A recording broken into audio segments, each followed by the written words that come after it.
Hi, welcome to another video. So we have my Volvo C30, which has a intermittent fault. Every now and then doesn't want to start. So at first it was coming up with fault codes for clutch switch, which doesn't exist on this car, or not on mine anyway. It's got a brake switch, it hasn't got a clutch switch. The wiring is there for it, but the switch is not there, which is strange. Anyway, and it's been working totally fine for all this time, all through winter actually. It's got a brand new battery, alternator and things like that, but every now and then just goes totally dead. Nothing, like ignition lights come on, put the clutch down, and it recognizes that the clutch is down even though there is no clutch switch, which is very strange, and it just doesn't turn over. Nothing, like it doesn't even click. So, and I'm thinking, is it the starter motor? So I've done a bit of research into it to see where the actual where the starter motor relay is. So I found it in the engine bay, and this is the culprit. It's that one. And few other relays are identical to this, one of them being the main engine ECU relay, which you don't want to touch because your car won't run at all. The other one is the rear heated screen relay, which is identical to the starter motor relay. They're both 20 amps. So I thought to myself, swap them over, see what happens. Swap them over, all good. So the car now starts, runs, excellent. So what that means is this relay is dead, and most likely it wouldn't surprise me if it's a Volvo only part.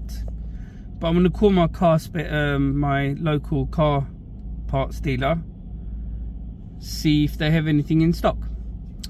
If they have, excellent, I'll go and pick it up straight away because I'm on my way home now. So if they don't, then either it's an eBay job, try and find a brand new one from there, or maybe some kind of Volvo dealer, don't know. But either way, I need a new one, because I don't want to, the heated screen on the back isn't just the heated screen for the back, it's also for the mirrors, and it's also for the rear quarter windows. So it's literally all round pretty much. So I definitely need them working, especially like considering we're in the middle of winter. So yeah, lovely. This is what you need when a freezing cold bloody day after you've done a 12-hour shift at night, freezing man, you know, what's it's off. Lovely, we love it. Not really, but anyway, yeah, so that is definitely the fix. In fact, there is a fault code now on the actual OBD reader. So I've got an OBD reader, hold on, I'll show you actually. It's one of them eBay ones. Hold on, let's see if it flicks on. Maybe not.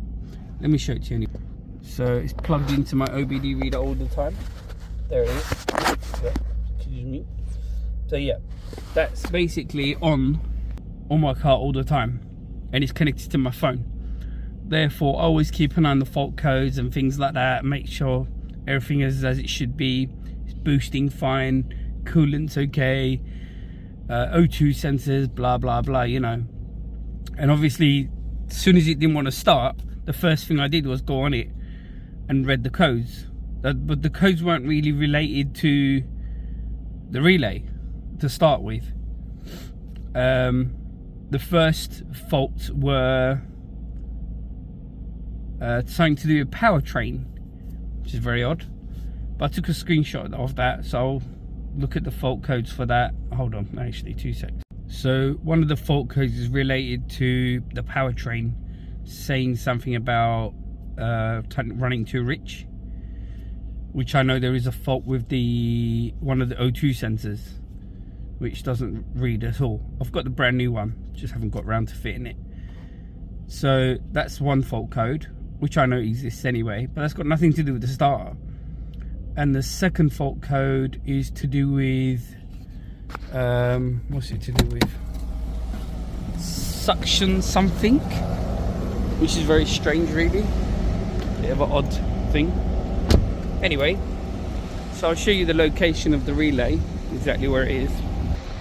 So if you come into the engine bay like this, it's on the passenger side. Being in UK, it is this one back here, and this one here is the one that I took off, which is the bad one. So I'm going to keep that inside so I can swap it for the correct one. So yeah, at least I've got it up and running now. So all I need to do is replace this fuse relay, get another one, and hopefully problem solved. Well, there's too much coolant in there as well. That's strange. I'm sure they didn't top up this much coolant. That's a lot. That's over. It's too much. Why is there so much coolant in there? Very odd. Yeah, that's a lot. I mean, there's quite a lot of play in that, isn't there? Why is there so much play? It's very odd. Anyway, got to drain some of that coolant away. There's too much. It's not allowing for the. It's not flowing very well. If that's the way it's sitting. Yeah. Anyway, so that's another car back on the road, being my own car. But thank you guys so much for watching, and catch you on the next one. Whoop whoop.